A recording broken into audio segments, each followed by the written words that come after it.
അപ്പൊ എല്ലാവർക്കും ഇന്ന് ചിങ്ങ ഒന്ന് പുതുവത്സരാശംസകൾ. എത്ര പെട്ടെന്നാലേ 1-ാം തീയതി ആയത്, പുതിയ വർഷമായെന്നേ. അപ്പൊ രാവിലെ അപ്പൂപ്പനും അമ്മൂമ്മയും കൂടെ ദാനൂട്ടനുമായിട്ടൊന്ന് അമ്പലത്തിൽ പോയി. ഇന്ന് ഞങ്ങൾ യൂണിഫോം ഒക്കെ ഇട്ട് ഫസ്റ്റ് ഡേ ഓഫ് സ്കൂളാണ്. സ്കൂൾ തുടങ്ങിയെങ്കിലും കളർ ഡ്രസ്സിലായിരുന്നു. പക്ഷെ ഇന്ന് എനിക്ക് സമാധാനമായി. ഇന്ന് ഞാൻ എന്നും ജീൻസ് പെറുക്കണം. അപ്പൊ അങ്ങനെ ആദ്യം അപ്പൂപ്പൻ ബസ് സ്റ്റോപ്പിലോട്ട് ആക്കാന്ന് പറഞ്ഞപ്പോൾ വേണ്ട, എൻ്റെ കൂടെ നടന്നോളാന്ന് പറഞ്ഞു. അങ്ങനെ ഇന്ന് നടന്ന് ഞങ്ങൾ ബസ് സ്റ്റോപ്പിലോട്ട് പോകുന്നു. യൂണിഫോം ഫസ്റ്റ് ഡേ ഇട്ടതിൻ്റെ ഇതായിട്ടുള്ള ആഘോഷ പ്രകടനങ്ങളാണ് ഈ കണ്ടുകൊണ്ടിരിക്കുന്നത്. അല്ലെങ്കിൽ പറയും അമ്മ കൊണ്ടാക്കിയാൽ മതി എന്ന് പറയുന്നതാണ്. പക്ഷെ ബസ് കയറാറാകുമ്പോൾ ഞങ്ങൾ ഗുഡ് ബോയ് ആണ്. എന്നാലും ഒരു പറച്ചിൽ അങ്ങനെ ഉള്ളതാണ്. പക്ഷേ അമ്പലത്തിൽ പോയിട്ട് വന്നപ്പോഴത്തേക്ക് ഇൻസേർട്ട് ചെയ്തതൊക്കെ പോയത് കാരണം ഞങ്ങൾ ഒന്നും കൂടെ ഒന്ന് ഇൻസേർട്ടൊക്കെ ചെയ്ത് ബസ് വെയിറ്റ് ചെയ്ത് നിൽക്കുന്ന സമയമാണ് ഈ കണ്ടുകൊണ്ടിരിക്കുന്നത്. അപ്പം നമ്മുടെയൊക്കെ സമയത്ത് സ്കൂൾ ടൈം ഒക്കെ 9 മണി 9:30 അല്ലായിരുന്നു. എൻ്റെ ചെറുക്കൻ 8 മണിയാകുമ്പോൾ സ്കൂളിൽ പോകും. എന്താ അല്ലേ? പറയാനില്ല.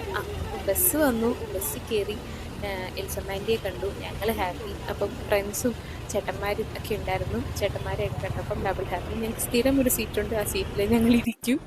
അപ്പോൾ വരുന്ന വഴി അപ്പുറത്തെ അങ്കിള് കുറച്ച് കരിവേപ്പില തന്നു, കുറച്ചധികം. അത് മേടിച്ചു. പൂക്കളം ഇടാനിരുന്നു. ഇന്ന് ചിത്തിരയാണ്, എല്ലാവർക്കും അറിയാലോ അല്ലേ? അപ്പോൾ ചിത്തിര പൂക്കളം ഇടാം. ചിത്തിര പൂക്കളം എങ്ങനെയാണ് ഇടണ്ടേന്നുള്ള ഐതിഹ്യത്തിലൊന്നും അല്ല ഇടുന്നത്.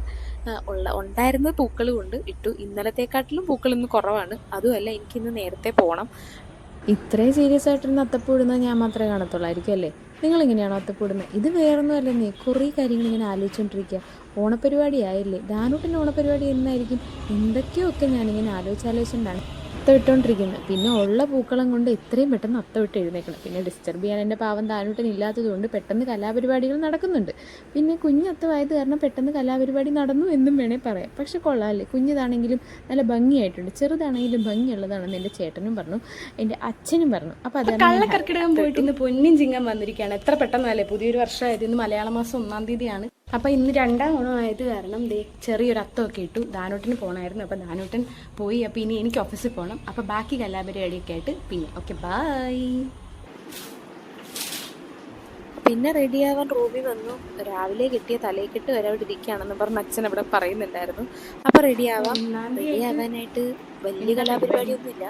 ഞങ്ങൾക്ക് ഇന്നൊരു ട്രെയിനിങ് ഉണ്ട്. അപ്പോൾ ട്രെയിനിങ്ങിന് പോകാനുള്ള റെഡി ആവലാണ്. Sunscreen must. കാരണം സൺസ്ക്രീൻ ഇടാതെ കുറേ നാൾ എൻ്റെ സ്കിൻ എന്ത് പറ്റി എന്ന് ചോദിച്ചാൽ ഇനി പറ്റാനൊന്നുമില്ല എന്ന് വേണം പറയാം. അപ്പോൾ ആ രീതിയിലായത് കാരണം സൺസ്ക്രീൻ ഇടുന്നത് നന്നായിരിക്കും. പണ്ട് സലീം കുമാർ ഏതൊരു സിനിമയ്ക്കകത്ത് പറഞ്ഞ പോലെ, ശരിക്കുള്ള ഞാനിതല്ലടാ, ഞാൻ വേറെ എവിടെയോ ഉണ്ട്. ശരിക്കുള്ള ഞാൻ ഇങ്ങനെ അല്ലായിരുന്നു. പക്ഷെ ഇപ്പം ഇങ്ങനെയൊക്കെ ആയി. എന്ത് ചെയ്യുവാനാ? നീ ശരിയാക്കി എടുക്കണം. അപ്പോൾ അത് കഴിഞ്ഞ് ഒരു ഇച്ചിരി കുങ്കുമൊക്കെ ഇട്ട്, ഇത് ചാപ്ടെക്സിൻ്റെ ലിപ് ബാം ആട്ടോ. ലിപ്പിന് എന്ത് പ്രശ്നം ഉണ്ടെങ്കിലും ധൈര്യമായിട്ട് ഉപയോഗിക്കാം. പെട്ടെന്ന് പ്രിപ്പയർ ആവുന്നൊരു ലിപ് ബാമാണ് ഇത്. എനിക്ക് ബീനാസണ്ണി ഡോക്ടർ തന്നതാട്ടോ. അപ്പോൾ അത് കഴിഞ്ഞ് എല്ലാവരുടെയും കയ്യിലുള്ള നമ്മുടെ ഐടെക്സിൻ്റെ നമ്മുടെ സാധാ ഐലൈനർ ഇട്ട് അങ്ങനെ കുറേ കാലമായി കണ്ണെഴുതിയിട്ട്. അപ്പോൾ ഇന്നൊരു ട്രെയിനിങ്ങിനൊക്കെ പോകുന്നതല്ലേ, അപ്പോൾ അതുകൊണ്ട് ഇച്ചിരി വൃത്തിക്കുമ്പനിക്കൊക്കെ പോകാമെന്ന് വിചാരിച്ചിട്ട് കണ്ണൊക്കെ എഴുതി. ഇച്ചിരി ചന്ദനക്കുറി അത് മസ്റ്റാണ്. അങ്ങനെ ചന്ദനക്കുറിയൊക്കെ ഇട്ട് ഷോളൊക്കെ വലിച്ചു വാരി ഇങ്ങനെ ഇടുന്നുണ്ടെങ്കിലും ഈ ഷോൾ ഞാൻ കുറച്ച് കഴിയുമ്പോൾ മാറ്റും.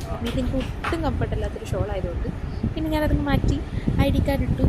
എന്നിട്ട് പിന്നെ ബാഗും നോക്കി ഞാൻ ഇറങ്ങാനായിട്ട് വിചാരിക്കുകയായിരുന്നു. അപ്പം പെട്ടെന്നൊരു മഴക്കാറ് കണ്ടു. അപ്പം ഞാൻ വിചാരിച്ചു ഇത്രയും ദൂരം പോകുന്നതല്ലേ, ഇച്ചിരി മൂടിയ അന്തരീക്ഷമാണെങ്കിലും കുഴപ്പമില്ല എന്ന് വിചാരിച്ചപ്പോഴേക്കും വെയിൽ വന്നു. അപ്പം പിന്നെ ഞാൻ പറഞ്ഞില്ലേ, ഷോളൊക്കെ മാറ്റിയെന്ന്. അങ്ങനെ ഷോളൊക്കെ മാറ്റി വണ്ടിക്കകത്തുണ്ടായിരുന്ന സാമഗ്രികൾ ഞാൻ ഇപ്പോഴാണ് എടുത്ത് പുറത്ത് വെച്ചത്. സൈഡിൽ കൂടെ അമ്മ എന്നെ ചീത്ത പറയുന്നുണ്ടെങ്കിലും അത് ഞാൻ കേട്ടില്ല എന്ന് വെച്ചു. എന്നിട്ട് കണ്ടില്ലേ, സൂര്യൻ അങ്ങ് ഉദിച്ചു നല്ലതുപോലെ. അപ്പോൾ സമയം ഇപ്പോൾ 9:15 9:30 ആവാറായിട്ടുണ്ട്. അപ്പോഴേക്കും ഞാൻ ജാക്കറ്റൊക്കെ കയറ്റി അപ്പോൾ ഇറങ്ങാൻ പോവുക. ഇപ്പം ഇറങ്ങിയാലേ 10 മണിക്ക് അങ്ങ് എത്തൂ. അങ്ങനെ ഞാൻ വീട്ടിൽ നിന്ന് ഇറങ്ങി നേരെ അടുത്ത കലാപരിപാടിക്കൊക്കെ. അപ്പോൾ ഇനി നാളെ കാണാം. ബൈ.